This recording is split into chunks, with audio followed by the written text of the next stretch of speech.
secuencia de predicaciones respecto a los atributos de Dios. No hay forma, quiero que memoricen esto, no hay forma de que nosotros podamos adorar a Dios de verdad si nosotros no lo conocemos. Si nosotros no conocemos a alguien, nosotros al final no lo vamos a amar correctamente. Los jóvenes, no se casen. Si ustedes no conocen a sus esposas, a sus esposos, futuros esposos, ustedes no van a saber lo que es amar. Lo que es amar incluso a pesar de las imperfecciones de esas personas. En el caso de Dios, Dios no tiene imperfecciones. Nosotros no vamos a poder adorar a Dios correctamente si no lo conocemos. Por eso es que llevamos como 2 meses, ¿verdad? Hablando de solamente atributos de Dios. Y hoy vamos a hablar de, para mí, uno de los atributos más maravillosos que tiene Dios, que es la misericordia.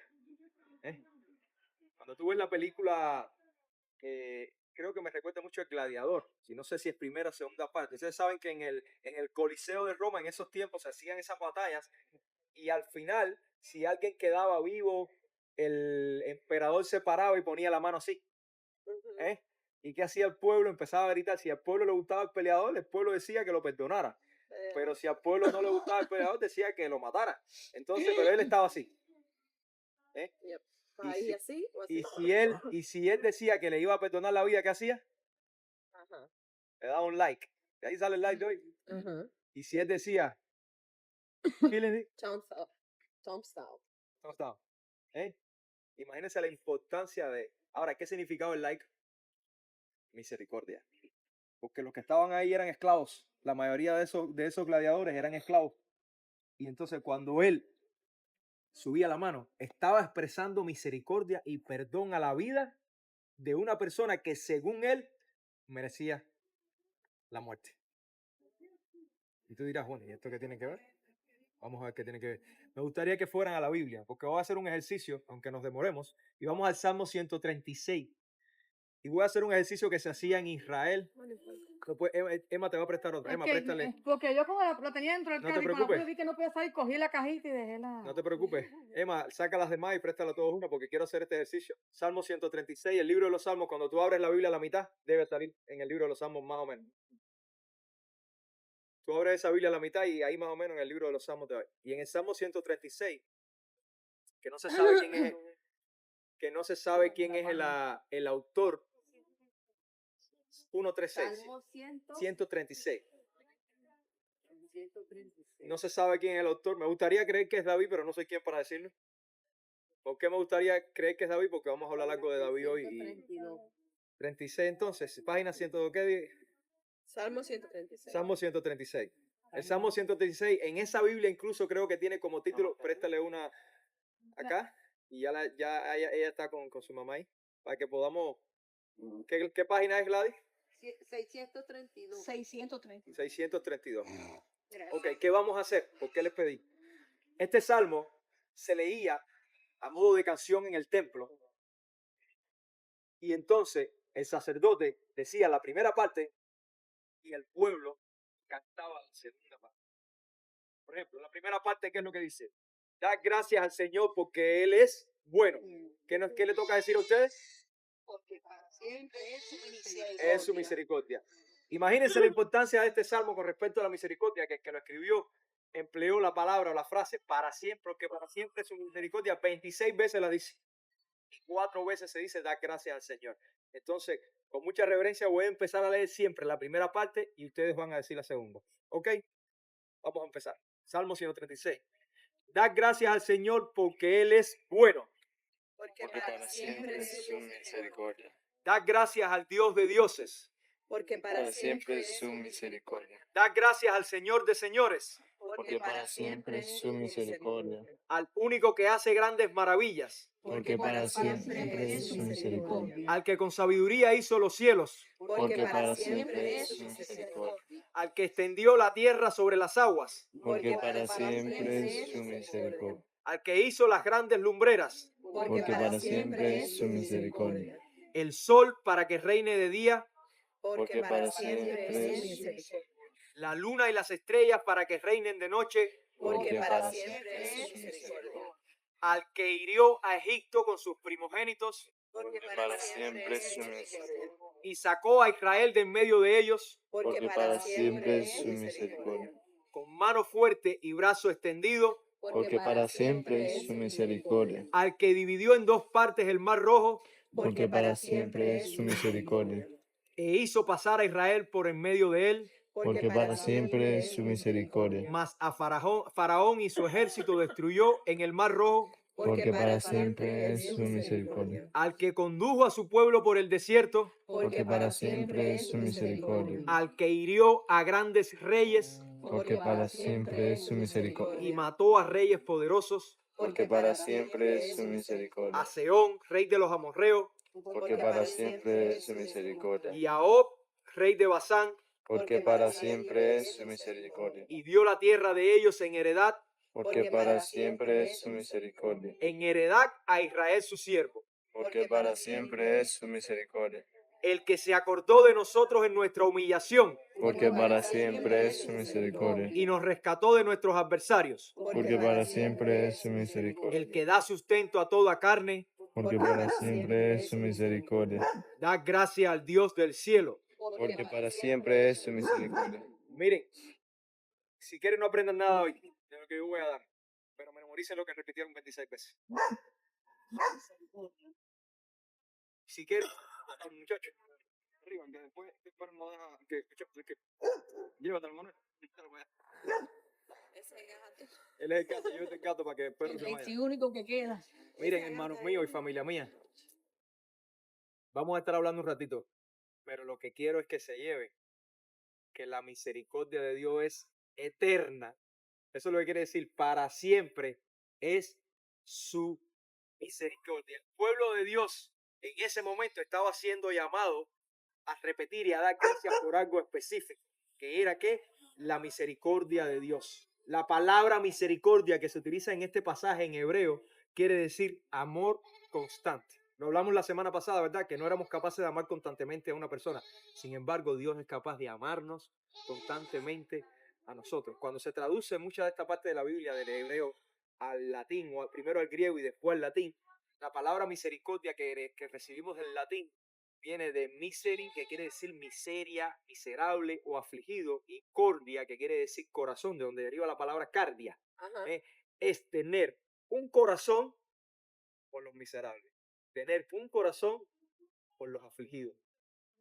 Fíjense que no es solamente hacer misericordia, es ser misericordia, tener un corazón por las personas en necesidad, aliviar el dolor o perdonar las faltas de los demás. Más o menos son conceptos.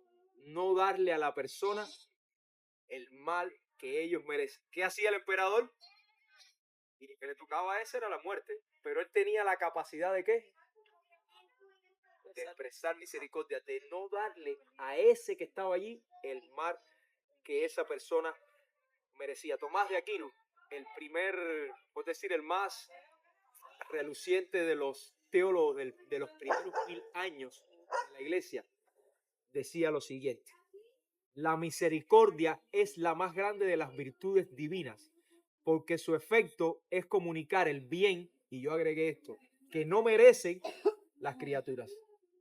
Fíjense lo que decía, el efecto de la misericordia es comunicar el bien de Dios a las criaturas, y yo agregué eso, a los que no la merecen. Quiero establecer dos conceptos más. La justicia. ¿Qué es la justicia? Darte lo que te mereces. Darte lo que tú mereces. Si usted viola un pacto, usted tiene que venir y tiene que asumir las consecuencias. Sin embargo, la misericordia le gana a la justicia. ¿Por qué?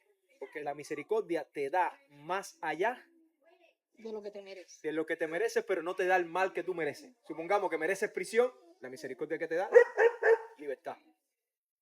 Libertad. Ahora, ¿cómo ha demostrado Dios misericordia? Desde siempre. Este salmo nos enseña, y cuando tú observas los primeros versículos del salmo, está rebelde el perrito, cuando tú observas hasta el versículo 8 del salmo, del 1 al 8, cuando tú lo ves ahí, está el salmista hablando de la creación. Fíjense que está hablando de que Dios hizo con sabiduría. Voy a leer los pasajes sin decir la frase misericordia. Dice, del versículo 4 dice, al que hace al único que hace grandes maravillas, el que con sabiduría hizo los cielos, al que extendió la tierra sobre las aguas, al que hizo las grandes lumbreras, el sol para que reine de día, la luna y las estrellas para que reinen de noche. Desde el principio de la creación en sí misma es una misericordia que Dios expresó. ¿Qué necesidad tenía Dios de crear si Dios era suficiente o sigue siendo suficiente en Él mismo? Dios siempre fue Padre, Hijo y Espíritu Santo. No necesitaba de nadie. Quizás Dios creó la tierra porque estaba aburrido y estaba solo. Es que Dios nunca estuvo solo. La Biblia siempre nos ha enseñado que Dios es 3 en 1.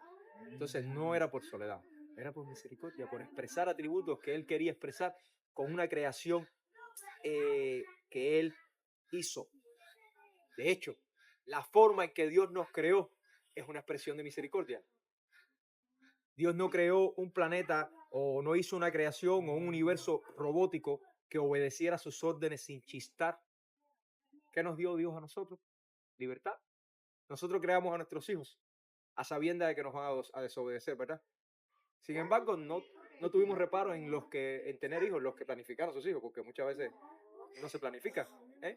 Pero no tienen reparo en tener hijos, a pesar de que saben que no lo van a obedecer. Dios sabía que su creación podía fallar y que iba a fallar, pero Dios por misericordia nos creó todo perfecto. Fíjense que cuando Dios crea en Génesis, que dice al final de la creación, y vio Dios que era bueno en gran manera. No era, ay, que era bueno, qué lindo. No. Era bueno en gran manera.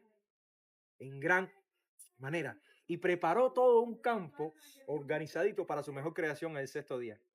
Nosotros. Hizo los cielos, la tierra, los animales, las plantas raras. Y al final, ¿qué dice? Un jardín apartado que hizo. Puso allí que al hombre después de haberlo creado ¿de qué? Del polvo. Pero no solo que lo puso, por su misericordia puso al hombre, nos puso a cada uno de nosotros de mayordomos de su creación. Ahora, si yo quiero poner aquí a trabajar, esa persona es el mayordomo. Después de él, esa persona es la que más manda aquí. Y eso es lo que hacía el hombre en ese tiempo. Después de Dios, Adán era la persona que más mandaba y le dio libertad. Pero ¿qué hizo el hombre? Hizo mal uso de la libertad. Y ahí es donde se infiltró en el mal en el mundo. Y en ese mal uso de la libertad, el hombre se esclavizó. ¿A qué se esclavizó? Al pecado, por hacer un uso inadecuado de la libertad que Dios le dio. Y es ahí donde nosotros vemos la máxima expresión de la misericordia de Dios. ¿Qué le dijo Dios a Adán? Si Adán pecaba, si comían del árbol, ¿qué le dijo? Ciertamente, el día que comieres de ese árbol, ¿qué? Morirás. Los que han leído esa primera parte de la Biblia, ¿Adán murió al momento cuando comió? No. La expresión de la misericordia de Dios. ¿Ustedes saben cuánto duró Adán? 930 años. 930 años. Fíjense la misericordia de Dios. Dijo, morirás. Sí, ciertamente lo expulsó de su presencia y lo expulsó del Edén. Pero no murió físicamente. Sufrió una muerte espiritual por la separación de Dios en ese momento. Una expresión más de la misericordia porque Dios podía haber exterminado a Adán y a Eva y haber hecho otra pareja más. Dios. Sin embargo, tuvo misericordia y solamente lo expulsó, no murieron al momento. Esto demuestra, miren, para que haya misericordia, tiene que haber un sujeto que es el que aplica la misericordia, que en este caso, ¿quién es? Dios. Y además tiene que haber un objeto que recibe la misericordia. ¿Quién es? Nosotros. Y sobre todas las cosas, el sujeto que recibe la misericordia generalmente ha violado la ley. ¿Qué hacía el emperador? Ahí. Esa persona, de alguna forma u otra, para ello y para hacer revelaciones, había violado la ley. Tú no le vas a ofrecer misericordia a alguien que no ha violado la ley. La misericordia no se merece. La misericordia es algo que tú das. Nadie se lo merece y no se llamaría misericordia. Ahora, ¿por qué nosotros necesitamos esa misericordia de Dios? ¿Cuál es nuestra condición delante de Dios que necesitamos misericordia?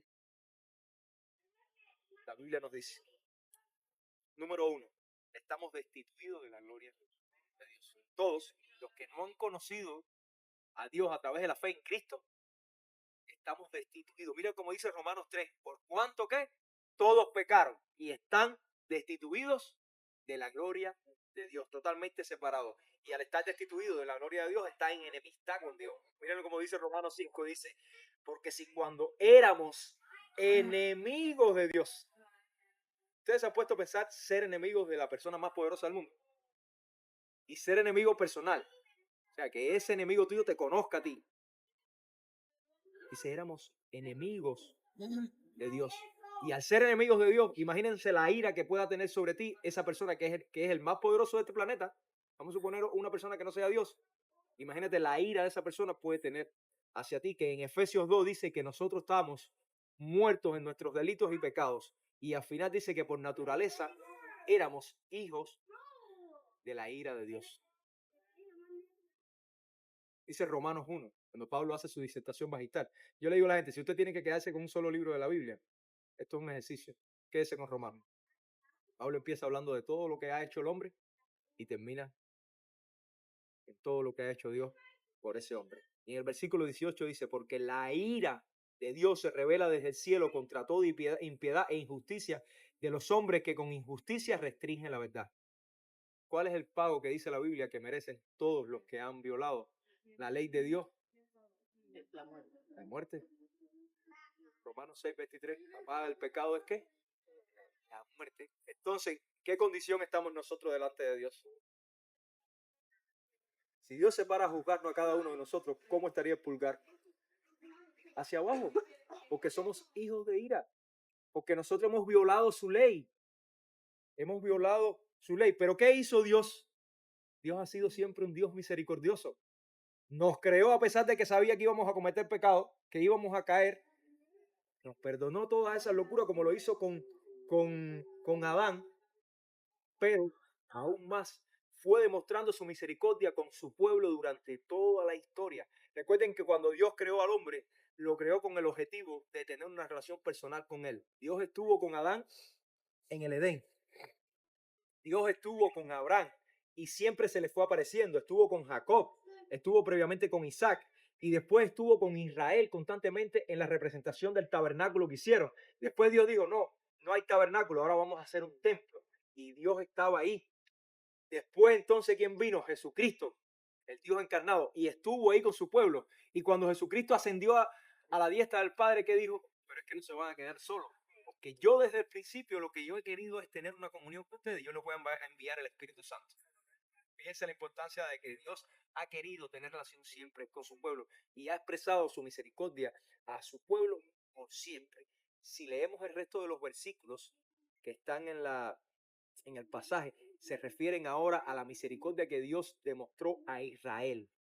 Miren cómo fue diciéndole, al que hirió a Egipto en sus primogénitos. ¿Se acuerdan ese pasaje que pasó? La 10ª plaga. Dios eliminó todos los primogénitos de Egipto y salvó ¿a quién? A todos los de Israel. Las 10 plagas atacaron a Egipto y a Israel no le tocaron ni un pelo. ¿Porque Israel era buena persona? No. Si Israel era un pueblo desastroso igual que durante los 450 años que estuvieron en Egipto de esclavos, adoraban los mismos dioses de los egipcios. Y lo vamos a ver más adelante cómo lo demostraron. Adoraban a los mismos dioses egipcios. Sin embargo, por la misericordia de Dios, fíjense que dice que la neblina, la plaga de la niebla, los egipcios no podían ni verse las manos aquí. En Israel había claridad. Yo me lo imagino a veces, los egipcios Cuba con el apagón, Israel que estaba de aquí a allá, ponle a 50 kilómetros, todo iluminado. Por la misericordia de Dios dice, y sacó a Israel de en medio de ellos, con mano fuerte y brazo extendida, al que dividió en dos partes el mar rojo. Ustedes no se han puesto a pensar por qué, habiendo tantos caminos, Dios lo llevó directo al mar. Porque Dios podía haberle dicho, mira Israel, no cojas por ahí porque ahí va a estar el mar y tú no vas a poder pasar, para demostrar su misericordia. Ustedes se imaginen que estaba una montaña aquí y el mar rojo ahí. Y acá venía el ejército egipcio. ¿Cómo estaríamos nosotros? Ellos empezaron ahí a quejarse, eso lo vamos a ver luego. Dice, al que dividió en dos partes el mar rojo e hizo pasar a Israel por medio de él. Fíjate que todo está refiriendo a la misericordia de Dios con su pueblo. Más a Faraón y a su ejército destruyó en el mar rojo, al que condujo a su pueblo por el desierto, después que cruzaron el mar rojo, y todo lo que Dios fue haciendo por ellos en el transcurso de su estancia en el desierto. Y ustedes saben que cuando Dios le dijo a Israel que saliera de Egipto, Israel no se fue con las manos vacías. Fíjense que los egipcios los expulsaron de su tierra porque habían visto las 10 plagas. La última era la muerte de los primogénitos. Y se quitaban, las mujeres egipcias se quitaban los zarcillos, los aretes, y se los daban, le daban vasijas de oro para que se fueran. Piensa un día de misericordia de Dios, no solo que te puede salvar de una situación difícil, sino que te vas de la situación difícil con las manos llenas. Te vas de la situación difícil con las manos llenas. Y esa gente no merecía ni ser liberado. Israel no merecía ni ser liberado.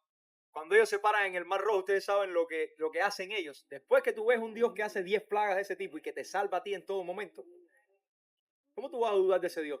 Ellos llegan a la montaña aquí, el ejército egipcio ahí, el mar aquí, y cuando ven eso, dice, y al acercarse Faraón, en Éxodo 14, dice, los hijos de Israel alzaron los ojos, y he aquí los egipcios marchaban detrás de ellos. Entonces los hijos de Israel tuvieron mucho miedo y clamaron al Señor, y dijeron a Moisés, ¿acaso no había sepulcro en Egipto para que nos sacaras a morir en el desierto? ¿Por qué nos has tratado de esa manera sacándonos de Egipto? ¿No es esto lo que te hablamos en Egipto diciendo, déjanos para que sirvamos a los egipcios, porque mejor nos hubiera sido servir a los egipcios que morir en este desierto? ¿Ustedes creen que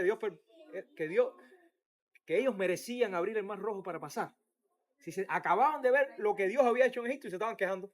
Y no eso, Dios los había traído, protegiéndolos durante todo ese tramo en una columna grande que de noche era fuego para iluminar el camino y de día era una nube de sombra para que el sol no los maltratara. Y llegan y se paran en el Mar Rojo y empiezan a quejarse de Moisés y de Dios y a decirle, para eso me hubiera quedado allá comiendo en Egipto y adorando a mis dioses y todo eso. Así nos pasa muchas veces a nosotros cuando nos convertimos. Todavía seguimos añorando la vida pasada y los pecados pasados y la cosa que éramos antes y vivimos aferrados al pasado y hacemos depresión por lo que nos pasó antes. Y Dios te dice, no, párate en el mar y confía en mí que yo lo voy a abrir por mi misericordia, no porque tú te lo merezcas. Por mi misericordia. ¿Y ustedes creen que esto fue lo único que hizo Israel? Este pasaje con ustedes y los guió por el desierto. Llegan allí, cruzan el Mar Rojo, voltean hacia atrás y ven cómo Dios hace cerrar las aguas y el ejército egipcio queda sumergido ahí. Cuando llegan al lado y hacen un canto de alabanza, ¡ay, Dios nos liberó! Un pasito más adelante, fíjense que lo que leí antes estaba en Éxodo 14. Éxodo 15, mira lo que hace. Llegan a un camino de un día y tenían sed y no había agua. Y cuando prueban el agua en un lago que vieron, el agua era amarga. Por eso le pusieron ese lago Mara, que quería decir aguas amargas. Y mira lo que hacen ellos de nuevo. Mas hizo partir a Israel, está hablando, Moisés hizo partir a Israel del Mar Rojo y salieron hacia el desierto de Shur. Anduvieron 3 días, me equivoqué, dije uno. 3 días en el desierto y no encontraron agua. Cuando llegaron a Mara, no pudieron beber las aguas de Mara porque éstas eran amargas. Por tanto, el lugar le pusieron por nombre Mara. Y murmuró el pueblo contra Moisés diciendo, ¿qué beberemos? Pero fíjense que no fue, oye Moisés, no tenemos agua, ¿qué podemos hacer? No, murmuró. Se comportó obstinado contra el líder que lo venía trayendo usado por Dios. Oye, acababan de ver lo que Dios había hecho y estaban quejándose por agua. ¿Cuántas veces nosotros vemos lo que Dios hace en nuestra vida? Olvidamos lo que Dios dice. Y cuando nos ponemos y nos enfrentamos a la primera dificultad, estamos quejándonos como niños pequeños. ¿Cuántas veces no hemos visto milagros en nuestra vida? Oye, estar vivo, haber llegado yo de Miami aquí es un milagro. Que ustedes hayan llegado en su carro cada uno aquí es un milagro. Ustedes saben la cantidad de accidentes que hay en este mundo y en estas carreteras.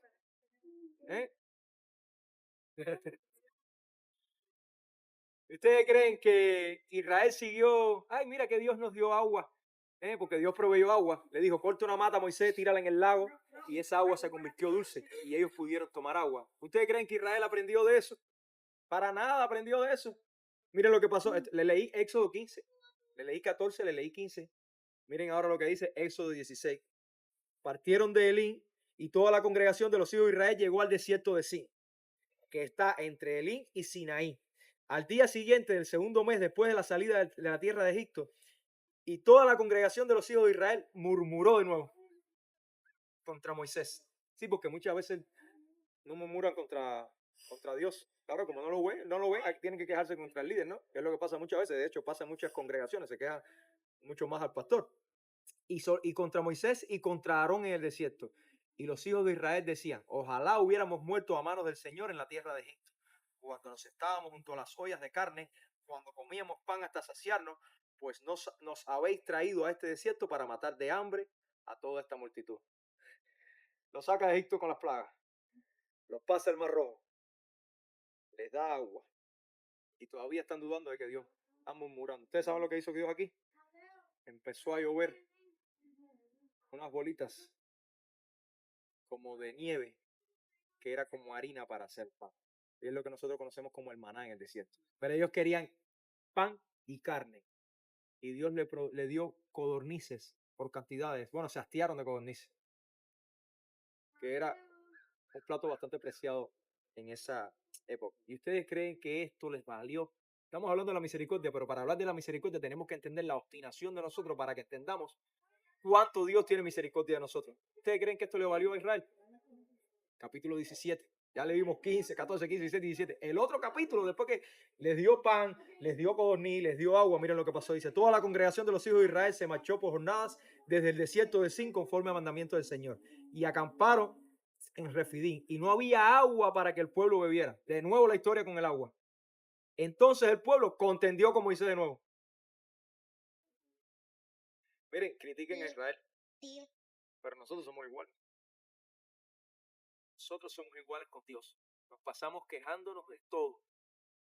Nos las pasamos quejando de todo. Y entonces el pueblo contendió con Moisés y dijeron, danos agua para beber.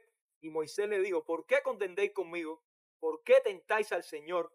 Pero el pueblo tuvo allí sed y murmuró el pueblo contra Moisés y dijo, ¿por qué nos has hecho subir de Egipto para matarnos de sed a nosotros, a nuestros hijos y a nuestros ganados? Oye, hermano, reflexione cuántas veces nosotros hacemos eso con Dios. ¿Cuántas veces no nos quejamos con Dios del trabajo, la casa, de la salud? ¿De cuántas cosas? De la economía, de la economía del país, de la economía de mi país, de la economía de Venezuela, de la economía de Cuba. Nos quejamos por todo y a pesar de eso, ahí yo estaba hablando con alguien y esta persona se estaba quejando, tú estabas presente, esta persona se estaba quejando por los taxis de su casa, que le aumentaron $2,000. Le aumentaron $2,000 los taxis de su casa. Y yo no digo que no es razón para decir $2,000 más ahora anuales, no es fácil esa historia. Claro, en Nigeria la gente se está muriendo de hambre. En Cuba se están muriendo de hambre, de enfermedades, la miseria. Y nosotros tenemos comida todos los días para quejarnos por cuánta cosa aparece en nuestra vida. Los cristianos en Nigeria los están matando y nosotros no queremos congregarnos. Ay, es muy lejos a Posca. Ay, hay frío. Ay, es el único día que tengo para descansar. Que nos pasamos quejando a Dios, como Israel. O sea, criticamos a Israel porque vemos estas cosas, que lo que Dios está haciendo, pero nosotros somos iguales.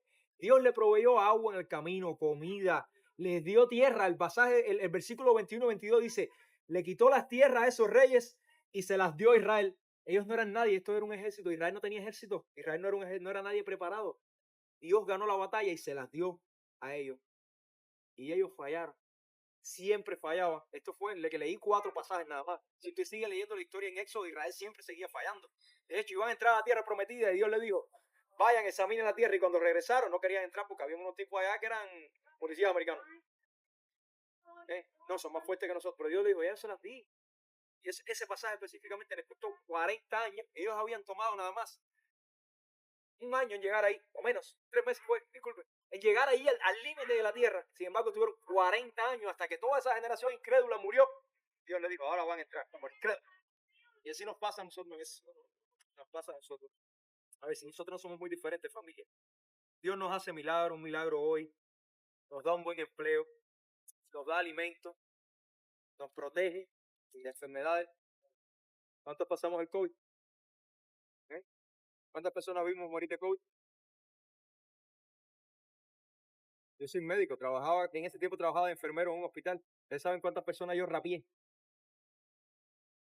Fallecidos. Nos libera de accidentes, nos da una buena economía o al menos estable, nos da una familia, nos da una iglesia, un país con libertad de congregarnos. Nosotros olvidamos todo eso pronto. Al mínimo bache. Se muere mi mamá, se muere mi papá, se muere mi esposo, mi esposa. Y al mínimo bache olvidamos todo eso. Somos obstinados, murmuramos contra Dios, no obedecemos. nos vamos por el camino más corto. Muchas veces hacemos eso, vamos por aquí que es más corto. Esa persona me decía, voy a empezar a ver cómo hago, me declaro en bancarrota, no sé, me empezó a decir una serie de cosas. El camino más corto. ¿Por qué no haces lo que tienes que hacer? Y si eres más que bendecido. Y eso me lo digo a mí también. ¿Por qué no hago lo que tengo que hacer si soy más que bendecido? Y Dios te va a proveer igual. Si Dios te ha proveído todo lo que tienes hasta hoy, ¿por qué te va a dejar de proveer mañana? El pasaje que Oli leyó al principio, imagínense, Lamentaciones. El libro se llama Lamentaciones, lo escribió Jeremías después que Israel había sido deportado casi todo para Babilonia y habían dejado el templo destrozado. Imagínense que vengan ahora con una motoniveladora y le pasen a toda esta finca. Y tú te quedes destrozado. Imagínense que en ese escenario fue donde Jeremías recitó este pasaje. Jeremías en Lamentaciones 3, 22 y 23 dice, por la misericordia de Jehová, él estaba viendo todo lo que había pasado y decía, por la misericordia de Jehová no hemos sido consumidos porque nunca decayeron sus misericordias. Nuevas son cada mañana, grande es su fidelidad. Un hombre que estaba así, un hombre que había visto que habían agarrado el rey de Israel, se lo llevaron y le sacaron los ojos y decía que por las misericordias de Jehová nosotros no hemos sido consumidos. Un hombre que Dios le dijo, fíjense si Jehová es misericordioso, le dijo, mira, en este escenario compra un terreno en el área que ya estaba dominada por los babilónicos.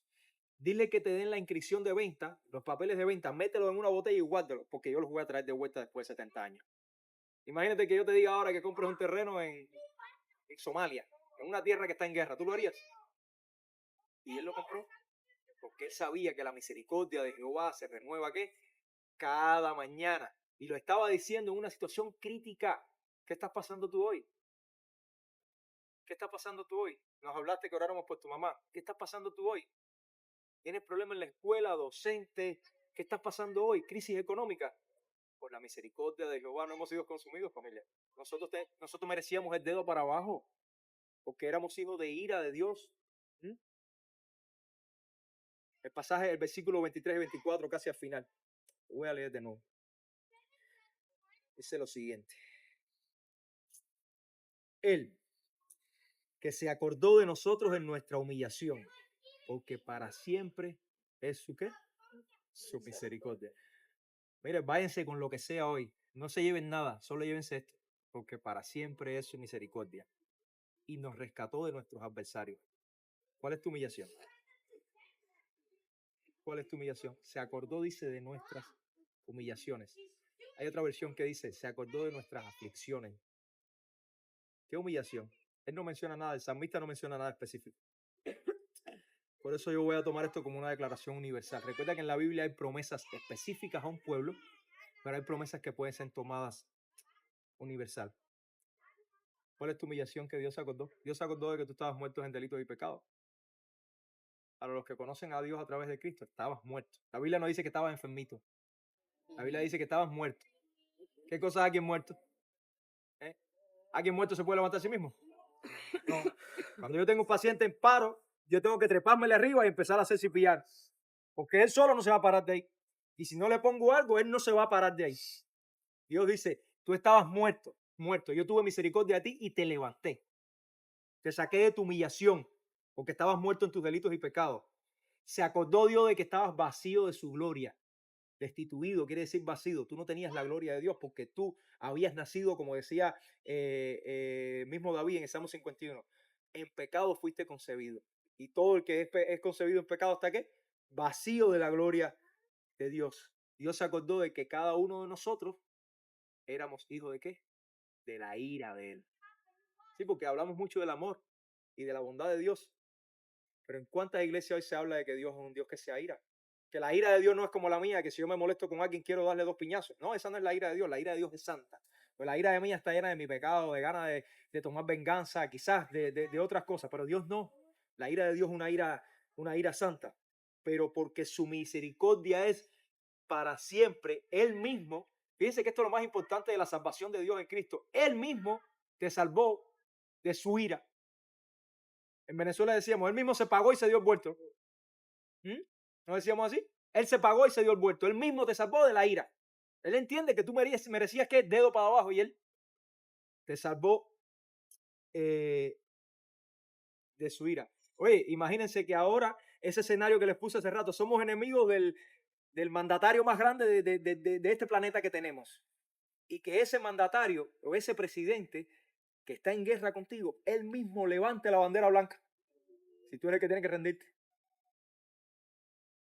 Que esa persona levante la bandera blanca por ti para que tú entiendas que quiere establecer las paces contigo y que te establezca las condiciones mejores que las que tú tienes en mente. Y eso fue lo que hizo Dios por nosotros. Dios levantó la bandera blanca, envió a Cristo, envió a Cristo. Esta es mi bandera blanca. Como ustedes no pueden pagar por la muerte que ustedes merecen, porque ustedes si mueren lo que están es pagando por su pecado, ustedes no pueden hacer un sacrificio perfecto. Fíjense que ustedes cuando leen el Antiguo Testamento, del cual les digo, hay muchas personas que critican al Dios del Antiguo Testamento de malvado. ¿Sabían eso? Porque la mayoría de las muertes grandes que Dios mandó, arrasen con todo Jericó, no dejen mujeres, niños ni a nadie. Fíjense, ustedes se imaginan. Dicen que ese Dios es malvado. Bueno, en el Antiguo Testamento se menciona la palabra misericordia 4 veces más que en el Nuevo Testamento. 4 veces más. Si acá se menciona 100, en el Antiguo Testamento se menciona 400 veces. A través de Cristo, Dios levantó el dedo para arriba. El sacrificio, ¿por qué me acordé del Antiguo Testamento? Porque en ese tiempo ellos tenían que coger un chivito, una cabrita que sea perfecta como sacrificio para librar los pecados, que era una simulación de lo que venía. Nosotros no podemos sacrificarnos nosotros por nadie porque no somos perfectos, por eso tuvo que ser Cristo.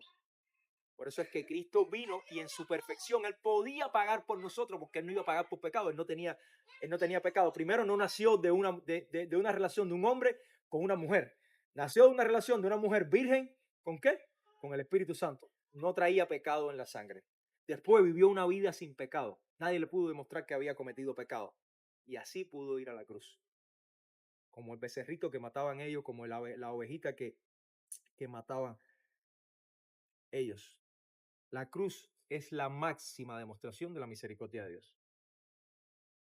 Oye, la Biblia dice que Cristo vino, Dios se humilló a lo sumo. ¿Qué quiere decir? A lo mínimo. Yo siempre digo, ¿usted cree posible que el Dios del universo, que no puede ser contenido por paredes, se metió en el vientre de una mujer? Que hoy en este tiempo a cualquiera se le hubiera ocurrido abortarla. Dios se humilló a lo mínimo, a un cigoto en el vientre de una mujer, para salvarnos a nosotros. ¿Qué demostración de misericordia más grande es? Y todavía tenemos gente obstinada que no quieren entender lo que Dios ha hecho. Lo que Dios ha hecho. En la cruz se cumple lo siguiente, miren esto.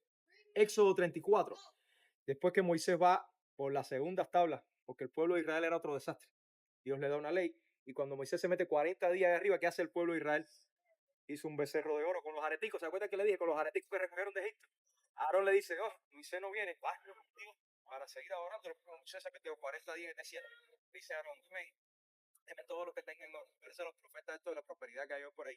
Y en esta iglesia que se la pasa robándole dinero a la gente. Deme todo lo que tengan de oro y todo. ¿Y qué hizo él? Un becerro enorme de oro. Y ese día había fiesta porque ese ahora iba a ser su Dios. Cuando Moisés baja y ve aquello, coge las tablas primeras que traía la ley, se molesta tanto, ¡pam! Y las rompe. De hecho, ese día mueren unas cuantas personas en Israel. Y toman el becerro, lo queman, lo derriten y le hace al pueblo tomarse el agua de ese oro para que se tragara su pecado. Porque no pudieron aguantar 40 días. A veces nos pasa a nosotros. ¿Cuántas veces nos pasa que estamos esperando por algo de Dios y no podemos esperar? Ayer le comentaba yo a unos hermanos anoche, déjame ver si me acuerdo cómo le dije, la demostración de fidelidad más grande que nosotros podemos hacer es esperar en el tiempo de Dios cuando Dios nos dice, espera. Yo creo que esa es la obediencia más grande. Porque nosotros queremos, mira, estar proactive, estar activo. One step ahead. Siempre un paso adelante. Pero cuando Dios te dice, calm down, párate un momento, no hagas nada y verás la misericordia mía. No hagas nada y probar que yo soy Jehová. Dios te dice, ni te muevas. Eso es difícil, ¿verdad? Quédate tranquilo esperando ahí. Y esperando, y esperando, y esperando, y esperando. Y pasa un año, y pasan 2 años, y pasan 22 años y Sara no paría.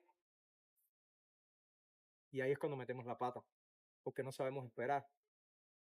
No sabemos esperar, no tenemos la... Mira, Israel hizo toda esa locura. Moisés los hizo tragar el agua de ese becerro. Dios le dice a Moisés, sube y trae 2 piedras más que yo te voy a hacer la ley del mundo. Se mete 40 días más allí. Y cuando Moisés llega allá arriba, estando en ese tiempo, él ve como una sombra que se le aparece el Señor. Y dice que el Señor pasa delante de él y le dice, Éxodo 34, 6 y 7 dice, entonces, fíjense que la pregunta, la cruz es la máxima demostración de la misericordia de Dios. Y eso lo vemos aquí, miren esto. Éxodo 34, versículo 6 dice, entonces pasó el Señor por delante de él, de Moisés, y proclamó, miren lo que proclamó, el Señor, Dios compasivo y clemente, lento para la ira y abundante en misericordia y fidelidad. Un Dios que se aira contra el pecado y él mismo dice, yo soy lento para la ira. Pero, ¿cómo un Dios va a ser lento para la ira si después dice lo siguiente? No tendrá por inocente al culpable, el que castiga la iniquidad de los padres sobre los hijos y sobre los hijos de los hijos hasta la tercera y cuarta generación. ¿Cómo es posible que alguien pueda ser lento para la ira y a la vez no tener por inocente al culpable? ¿Cómo puede un Dios establecer ese balance? En la cruz. En la cruz, donde Cristo, que no fue pecador, pagó por cada uno de nosotros. Porque si yo soy lento para la ira y tengo mucha misericordia, pues no tengo que molestarme tanto. Sin embargo, no te voy a dejar, dice Dios, yo tampoco te voy a dejar pasar las que hacen malas. ¿Cómo hacemos ese balance? Alguien tiene que pagar por ti. Alguien tiene que pararse entre tú y yo para yo poder perdonarte a ti. En la cruz Dios no tuvo por inocente al culpable. La misericordia de Dios y la justicia se unieron en la cruz. Sí, pagó todos los pecados nuestros, los que cometimos pasado, los que estamos cometiendo hoy y los que cometeremos mañana, fueron descargados más de 2000 años atrás en una cruz, sobre Cristo. Ahí fue descargada la justicia de Dios. Cristo fue la ovejita esa del Antiguo Testamento, que pagó por nosotros. Cristo nos sustituyó la cruz que nosotros merecíamos. Ayer yo saqué el clavo y se lo puse a mi hermana en la muñeca.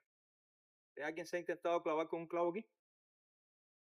Al final se los voy a mostrar a ver si han visto un clavo. Intenten clavarse. Ay, no te preocupes. Intenten con un clavo pincharse la muñeca. De Home Depot, el que tengo de Home Depot, licecito, no de lo que hacían los romanos. En la cruz, Cristo nos sustituyó. Apréndanse esa palabra porque no la queremos, no se conoce hoy. Es la doctrina de la sustitución. La muerte que yo merecía, Cristo me sustituyó y fue a pagarla por mí. Hace 2000 años, entonces yo no había nacido. Sí, hace 2000 años. Cristo la pagó por cada uno de nosotros. ¿Por qué? Porque Dios es que lento para la ira y abundante en misericordia y fidelidad. Porque para siempre, ¿qué?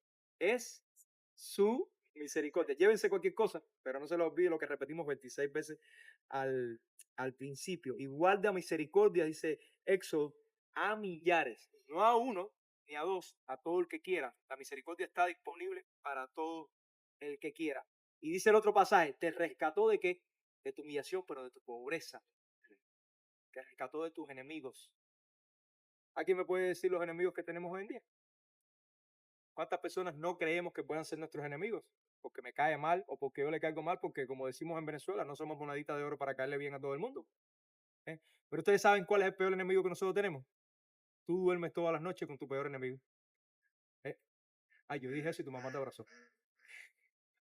¿Tú sabes cuál es el peor enemigo que tú tienes? Tú mismo. Tú duermes toda la noche contigo. Ese no te lo vas a poder quitar de arriba. Tú eres tu peor enemigo. No dudes de que tú eres tu peor enemigo. Tú eres el que justificas tus pecados. Fíjese que usted va a hacer algo que es indebido y usted empieza a buscar justificación. Ah, no, es que necesito ese trabajo, porque si no, imagínate. Señor, ¿tú entiendes que necesito trabajo? Sí, Señor, yo tengo que mentir, pero necesito mantener a mi familia. Y tú mismo empiezas a justificar tu pecado. Tú eres tu peor enemigo. Ese es el primer enemigo del que Dios te liberó. Cuando Dios te liberó a través de la cruz, te liberó de ti, del poder ese que el pecado que está en ti ejerce. Y tú eres tu peor enemigo. ¿De qué más te liberó Dios? De Satanás. Porque si tú no conoces a Dios a través de la fe en Cristo, tú eres hijo de Satanás. No hay términos medios. La Biblia dice claro, o estás conmigo o estás contra mí. Estás con Dios, estás con el diablo. No hay términos medios. Mientras tú no te hayas arrepentido y creído en Cristo, tú eres enemigo de Dios y eres hijo está bajo el dominio de Satanás. ¿De qué más te liberó Dios? Del poder que es el mundo sobre ti. Los jóvenes hoy en día están expuestos a... ¿Tienes TikTok? No, tú no tienes. ¿Tienes TikTok? ¿Tienes alguna red social? Están expuestos a todo lo que te venden. Yo preguntarte a ti. Están expuestos a todo lo que te vende el mundo y se dejan influenciar por el mundo. Pues Dios te liberó de eso. Te liberó de no adaptarte de la... Déjame ver cómo busco una palabra buena. De la sociedad de este mundo. De no adaptarte a lo que te quieren vender. De no adaptarte a que quiero lucir mejor que todo el mundo. A que me voy para el quirófano a ponerme más linda. A que el otro se no sé qué. Dios te liberó de eso. Tú no tienes que ofrecerle sacrificios a nadie.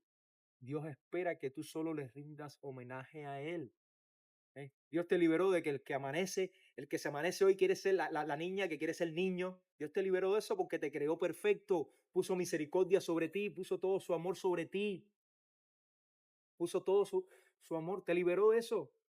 Del mundo, te liberó del mundo. De dejarte llevar por cualquier tipo de ideología. De dejarte gobernar por los medios de comunicación y la televisión, que hoy te venden una cosa y mañana te venden otra, te vuelves loco. Aquí no, yo no veo televisión. ¿Para qué? Para que me arrebate. Veo algunos videos, yo que me comparte, no sé qué me comparte, y compartimos cosas interesantes. Pero ¿para qué? Dios me liberó de eso. Me liberó, nos libera de estar pendiente de cuánto estrés. Viene el huracán para Cuba. Bueno, ¿y qué vamos a hacer nosotros con el huracán de Cuba? ¿Tú tienes control sobre el huracán?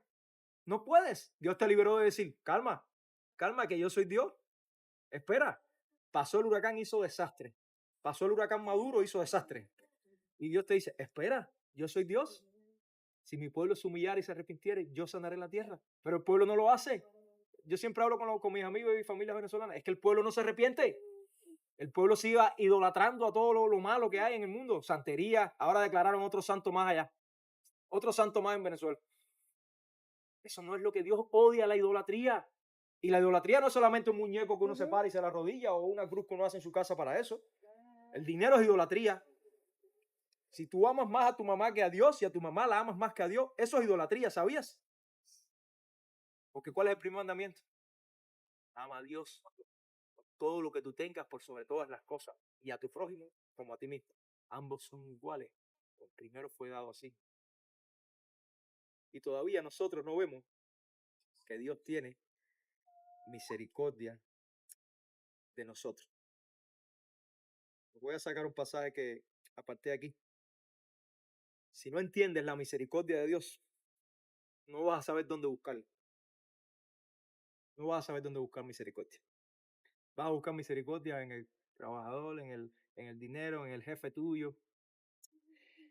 Este pasaje, a ver, porque para esto ya tengo que quitármelo por favor. David hace un censo y es la última historia que les voy a contar. Está frito, ¿eh?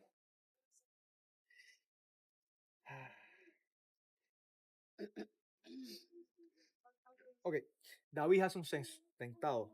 Satanás lo tienta y David hace un censo de Israel para ver con cuántas personas contaba para poder llevar contiendas militares adelante. Y esto desagradó a Dios porque dice Dios, David, con lo que yo he hecho por ti, con lo que yo he hecho por Israel, tú no tienes necesidad de saber cuántos soldados tú tienes. Si todas las batallas que tú has ganado, las has ganado por mí. Tú no tienes necesidad de eso. Bueno, a Dios lo desagradó y Dios le mandó un profeta. Dice lo siguiente, asimismo, esto desagradó a Dios e hirió a Israel. Entonces dijo David a Dios, he pecado gravemente al hacer esto. Te ruego que quites la iniquidad de tu siervo porque he hecho muy locamente. Y habló Jehová, esto está en el segundo libro de las Crónicas, capítulo 21, versículo 7 en adelante. Y habló Jehová a Gad, vidente de David, diciendo, ve y habla a David y dile, así ha dicho Jehová, tres cosas te propongo. Fíjense la propuesta que le hace Dios a David. Tres cosas te propongo. Escoge de ellas una que yo haga contigo. Y vino el vidente Gad a David y le dijo, así ha dicho Jehová, escoge para ti. Mira las tres opciones. O 3 años de hambre, o 3 meses de ser derrotado delante de tus enemigos con la espada de tus adversarios, o por 3 días la espada de Jehová, esto es la peste en la tierra, y que el ángel de Jehová haga destrucción en todos los términos de Israel. Le dio 3 opciones. Mira pues, ¿qué responderé al que me ha enviado? Le pregunta Gad. Entonces David dijo a Gad, estoy en grande angustia, ruego que yo caiga en las manos de Jehová, porque sus misericordias son muchas en extremo, pero que no caiga en manos de hombre. La Biblia dice, horrenda cosa es caer en manos de un Dios que es fuego consumidor. Sin embargo, David prefirió caer en manos de Jehová, en manos de Dios, que en manos de los hombres. ¿Por qué? Porque Dios es misericordioso. Porque la misericordia de Dios supera todo. Y él sabía que si él se arrepentía de corazón, Dios lo iba a perdonar. Pero ¿cuántas veces nosotros le pedimos perdón a alguien y no nos perdona? Porque al hombre le cuesta trabajo ser misericordioso. Por tanto, si usted sabe que la misericordia viene de Jehová, usted sabe dónde buscarla. Oye, esto le costó la vida a cantidad de gente de Israel, ese pecado de David, cantidad de gente. Dice que David se paraba en la era de un señor, en una tierra de un señor, y veía, él solo podía ver como un ángel gigante iba cortando con su espada. Y David se arrodilló y decía, no, la misericordia de Jehová, que no me sigan mis enemigos, la misericordia de Jehová. Y por eso, aunque no vamos a abordar eso hoy, es que Dios nos dice a nosotros, sean ustedes misericordiosos con los demás, como yo he sido misericordioso con ustedes. ¿Qué es lo que ama Jehová? El dinero, la plata, eso. A Dios no le importa ni lo que tú haces. A Dios no le importa, yo soy el que más voy a la iglesia, el que más estudio la Biblia, el que más oro. No, eso no es lo que quiere Dios. Dice Dios, ama que la justicia y el hacer misericordia. De hecho, en el Sermón del Monte, en Mateo 5, que dice, bienaventurados. Bienaventurado quiere decir felices 3 veces los misericordiosos, porque ellos ¿qué? Obtendrán misericordia. O sea, si tú eres misericordioso con los demás, Dios va a darte a ti también misericordia. ¿Cuál es el lema que aprendimos el día de hoy? Porque para siempre es su misericordia. Se renueva cada mañana. Es como tú vas al gallinero, recogiste huevo hoy, lo hiciste, mañana las gallinas vuelven a poner. Todos los días Dios está poniendo misericordias nuevas, porque Él es un Dios misericordioso. Es un atributo, es Él. Él no cambia. Eso no lo puede cambiar porque es su esencia. Y lo que es su esencia, como aprendimos la semana pasada, la omnipresencia de Dios, habíamos aprendido otra vez la omnipotencia, la omnisciencia, que es el todo conocimiento, no cambia. La misericordia de Dios tampoco cambia cada día. Busca misericordia donde la hay. No se ponga a tocar en otro sitio ni a tomar agua de vasijas rotas, porque ahí se derrama. Busque en Dios. Vamos a orar. Amado Señor, te doy gracias por esta mañana, Padre. Gracias porque tu palabra ha sido predicada, Señor. Te ruego, Señor, que utilices mi imperfección a la hora de transmitir tu mensaje, Señor, y lo siembres en nuestros corazones para que podamos ponerlo en práctica cada día, Señor. Bendícenos a esta hora, Señor, y utilízanos de bendición para los demás. Que tu nombre sea proclamado hasta los confines de la tierra, Padre, donde tú nos vas a poner, Señor, para hacer testimonio no solo vivo y práctico, sino también hablado, Señor, de tus palabras. Bendice a todos los que están aquí presentes, Señor. Te ruego, Señor, una bendición especial para nuestros países de origen que están necesitados están hoy. Te ruego, Señor, una bendición especial para esta nación que nos ha recogido, Señor, de cada una de las tierras donde tú nos traíste, Señor. Te ruego, Padre, que tú hagas que sus gobiernos se volteen a ti, Señor, para buscar reposo en ti, Señor, en tu Hijo Jesucristo. Te ruego, Padre, por los necesitados, por los que están hoy reclusos, Señor. Te ruego por esos que han quedado viudos y viudas, Señor, por los huérfanos, que tu palabra nos manda mucho a orar por ellos. Que tú proveas a cada uno, Señor, de los que no tienen ni hogar, alimento cada día, que el pan vaya cada día a sus mesas, Señor. Y te pido, Señor, que tú nos bendices con tu honra y gloria, Señor.